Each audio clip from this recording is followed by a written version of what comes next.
పల్నాడు జిల్లా నరసరావుపేట తెలుగుదేశం పార్టీ కార్యాలయంలో డాక్టర్ చదలవాడ అరవింద్ బాబుకు వేద పండితులు వేద మంత్రోచ్చరణతో ఆశీర్వాదం ఇచ్చి కార్యాలయంలో పూజలు నిర్వహించారు. డాక్టర్ చదలవాడ అరవింద్ బాబుకు సీటు ప్రకటించడం పట్ల అన్ని మతాల వారు పార్టీ ఆఫీసుకు చేరుకొని హర్షం వ్యక్తం చేశారు.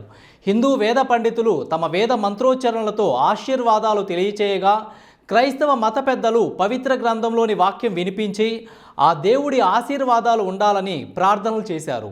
ఈ సందర్భంగా Telugu Desam party incharge doctor Chadalavada Aravind Babu మాట్లాడుతూ, నరసరావుపేట నియోజకవర్గం ప్రజలందరికీ ఆ దేవుడు ఆశీస్సులు ఉండాలని, ప్రజలలో వెలుగులు నింపాలని కోరారు. ఈ కార్యక్రమంలో రాష్ట్ర వికలాంగుల సంక్షేమ సంఘం మాజీ చైర్మన్ తెలుగుదేశం పార్టీ నాయకులు గోనుగొండ్ల కోటేశ్వరరావు, తెలుగుదేశం పార్టీ సీనియర్ నాయకులు, కార్యకర్తలు పాల్గొన్నారు.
చదువుకొని మన నాయకులైనటువంటి అరవింద్ బాబు గారు, అలాగే మన ఎంపీ అభ్యర్థి అయినటువంటి లావు శ్రీకృష్ణదేవరాయ గారు ఇద్దరు కూడా అఖండ మెజార్టీ తోటి ఒకరు పార్లమెంట్కి, ఒకరు అసెంబ్లీకి వెళ్ళి మన గలం అనేది వినిపించాలి. దాని గురించి మనం దేవునికి మొరపెట్టుకున్నామండి, ప్రార్థన చేద్దామండి. ఎందుకంటే ఆకాశమందు ఆసీనుడైన దేవాది దేవుడు మన మొర ఆలకిస్తాడు. కాబట్టి ఒక్క వచనం మాత్రమే చదువుకొని ఇద్దరు గురించి మనం ప్రార్థన చేద్దామండి.